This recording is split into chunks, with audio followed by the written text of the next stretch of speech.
Olá, mamães e papais, e nós estamos aqui hoje para falar sobre um tema que, como eu já falei uma vez lá nos stories, me deixa muito triste quando eu recebo um paciente que sofre desse problema, tá? Que é a famosa prisão de ventre ou nome científico constipação, tá bom? Por que me deixa triste? Porque tem tratamento, tá? Não é aquela pessoa coitada, puxou a fulaninho. Não, existe tratamento para isso e às vezes as pessoas não vão atrás com medo achando que não tem, tá? Então tem tratamento, tá bom? E é sobre isso que nós vamos falar hoje. Então a constipação na criança, ela é diferente do adulto, né? O adulto ele passa dias sem evacuar, né? E a criança ela pode fazer cocô todo dia e ser constipada. Então, assim, ela tem essa diferença. Ah, mas ela faz cocô todo dia, mas ela é criança. Então, criança tem essa diferença, tá? Então, o que a gente vai ver assim? Essa criança é constipada. Então, se a gente vê uma dor ou um esforço ao evacuar, tá bom? Às vezes até com sangramentos, tá? Fezes em bolinhas, aquele vaso cheio de fezes de bolinha, que a gente chama de síbaros, tá bom? Isso também é sinal de constipação. Aquelas fezes que você olha e diz, nossa, tudo isso saiu dessa criança, né? Fezes volumosas, também é sinal de constipação, tá? Aquela criança que quando quer fazer cocô vai para um canto e fica lá espremida, tentando segurar o cocô, ou então na rua não quer fazer, segura. Então isso também é sinal de constipação, tá? E aí outras coisas aparecem na criança que sofre desse problema, como uma queixa secundária. Então, é uma criança que se sacia na comida com rapidez. Então, ela comia um pratão, agora ela come só um pouquinho. Então, essa criança pode ser uma criança que apresenta constipação. Uma criança que tá o tempo todo com náusea, vontade de vomitar, às vezes até vomita também, é uma paciente que tem, né, que pode pensar em constipação. Claro, não é todo paciente que tá com náusea que eu vou pensar em constipação, mas se ela tem todos aqueles outros sintomas relacionados às fezes e também apresenta náuseas, a gente pode pensar que ela é uma paciente que tá sofrendo desse problema, tá? E aí vale lembrar também que há uma grande relação entre a constipação e a infecção urinária. Por quê? Porque o paciente constipado, quando ele vai fazer cocô, que ele sente dor, ele prende o ânus, né? Então ele contrai. Nisso que ele contrai, a musculatura é a mesma da musculatura urinária. Então ele acaba contraindo tudo. E as fezes, a urina, quando ela fica lá por muito tempo armazenada, ela propicia a infecção bacteriana. Então, a bactéria adora um cantinho úmido, um cantinho de urina, então ela faz a festa ali. Então, é muito comum essa associação entre infecção urinária e constipação, tá certo? Então, eu vou fazer um desenho agora para explicar para vocês como é que funciona o processo de constipação. Espero que vocês entendam, porque a partir desse desenho é que a gente vai entender o tratamento, tá certo? Então, vamos lá. Então, vamos explicar agora como é que acontece, né, o processo da constipação. Então, aqui nós temos o intestino desenhado, tá certo? E aqui é o ânus, tá bom? Por onde as fezes vão sair. Então, o alimento vai chegando aqui, né? O intestino vai digerindo e o alimento vai chegando. Tem uma hora que ele ocupa todo esse espaço do intestino. E ocupa mais. E vai ocupando, e vai chegando, não é isso? Então, quando o intestino se sente dilatado, quando ele percebe que ele está dilatado pelo acúmulo de fibras, de fezes que estão aqui, ele envia uma mensagem para o cérebro, para dizer, estou cheio de fezes, já posso ir ao banheiro. Então, essa é a hora que a gente pensa, né? Precisa ir ao banheiro. Se a gente diz, não vou agora porque eu não estou no lugar apropriado, eu não posso ir agora, eu estou fazendo outra coisa e etc., o que acontece? Vai continuar chegando fezes aqui e a função do intestino, nessa parte final próxima do reto, é absorver água. Então, a água está sendo absorvida pelo organismo e deixando essas fezes o quê? Ressecadas. Então, se você não vai na hora que o intestino manda a mensagem para o cérebro, essas fezes vão ficando cada vez mais ressecadas. E aí, quando a gente for defecar, a gente vai sentir dor, certo? Porque elas estão ressecadas, elas vão sair rasgando pelo nosso intestino, tá? Então, isso é importante porque Porque esse sair rasgando vai levando a microfissuras na parede do intestino. Então, essas microfissuras, elas demoram a ser cicatrizadas.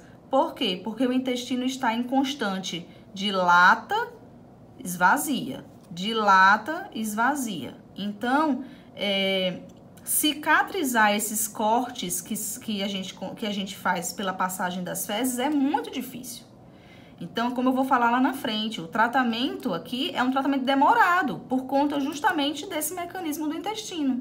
Então, a gente tem que ir ao banheiro na hora que a mensagem é mandada. Se a gente não faz esse processo, a gente vai sofrer depois. E aí, o que acontece? A criança defeca, vai sentir dor, vai sangrar, pode até sangrar, e aí ela vai dizer assim, na próxima vez que eu sentir vontade, eu não vou. Por quê? Porque doeu da outra vez. Então, ela vai passar a segurar um pouco mais esse cocô aqui. Como ela segura um pouco mais, quando ela for fazer que o intestino quiser expulsar de todo jeito, ela vai sentir mais dor ainda, vai sofrer mais com fissuras, pode sangrar mais. E aí, da próxima vez que ela for fazer, ela vai dizer, não vou fazer agora, porque da última vez eu senti muita dor. E aí, isso aí é um processo que vai, ó, em frente, cada dia mais piorando e essa criança sofrendo, tá certo? Então, a gente precisa parar isso aqui. Sentiu vontade de fazer cocô? É hora de fazer cocô. Então, isso é parte do tratamento, tá? A gente vai falar sobre tratamento daqui a pouco. O tratamento, ele precisa de mudança de hábitos alimentares, mudança de comportamento intestinal e o tratamento medicamentoso. Pronto, gente. Então, agora que a gente já entendeu como é que o processo funciona até, né, o paciente chegar no estágio da constipação, eu quero falar com vocês que tem 3 momentos da vida da criança que ela pode constipar, tá bom? O primeiro deles é na introdução alimentar. Então, saiu do peito, começou a introduzir os alimentos, é um momento que ela pode constipar. E assim, é uma questão de hábitos alimentares, tá certo? O segundo ponto é quando ela entra na escolinha, né? Porque aí ela não vai querer fazer cocô para não precisar que ninguém limpe ela.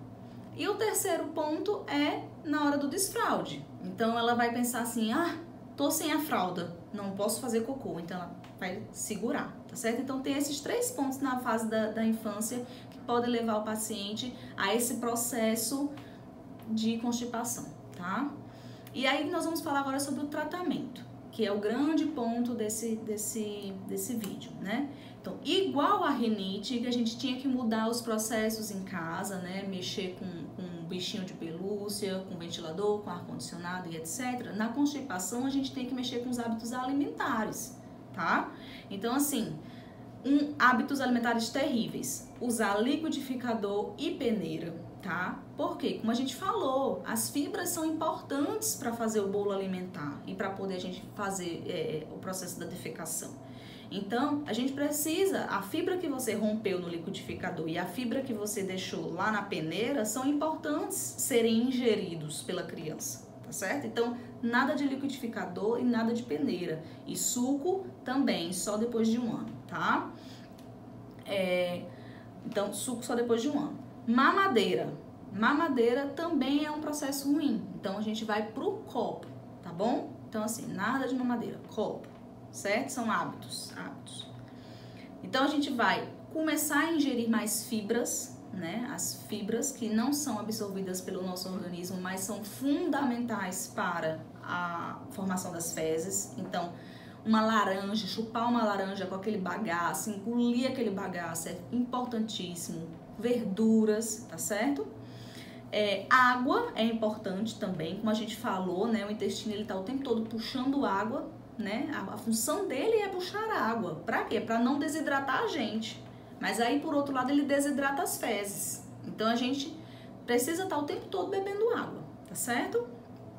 E frutas. Frutas, gente, mamão. Todo mundo só lembra do mamão e da ameixa. Tem outras milhares de frutas que a gente pode utilizar num paciente que tem esse problema. Então, por exemplo, manga, abacaxi, abacate, laranja, tá certo?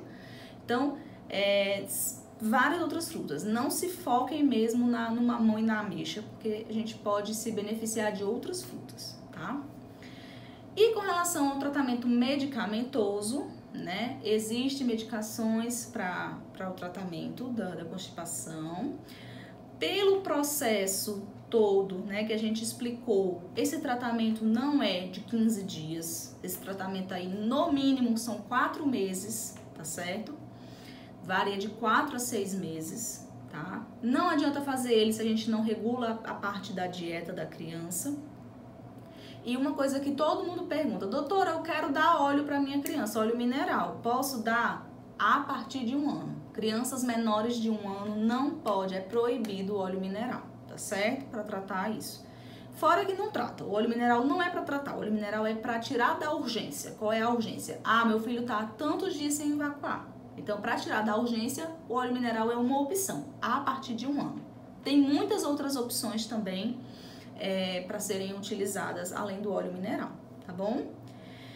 E por fim, eu queria dizer o seguinte, na hora que vocês estiverem fazendo desfraude ou mudar os hábitos, né, da criança, quando ela quiser ir no banheiro, é para ir no banheiro, seja dentro do shopping, seja na rua, procura um lugar, leva lencinho umedecido, leva álcool, leva papel, faz uma higiene e deixa a criança fazer o cocô dela, tá? Então, porque se ela sente a vontade e não faz, o intestino tá ali só absorvendo água. Quando ela for fazer, as fezes vão estar ressecadas, tá? A gente precisa mudar isso. Então, o que acontece? Não condicione o ato dela defecar com recompensas, com castigos, com ofensas, tá certo?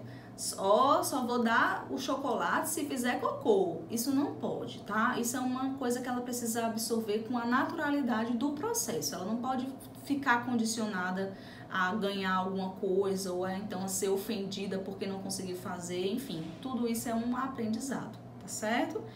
Então, assim, a gente fica por aqui. Se seu filho sofrer com problema de constipação, procure o pediatra, tá? Não ache que ele é coitado porque vai sofrer com isso pra vida toda. Não, a gente pode mudar essa realidade. E era esse o recado que eu queria dar hoje. Tá certo, gente? Então, até o próximo IGTV.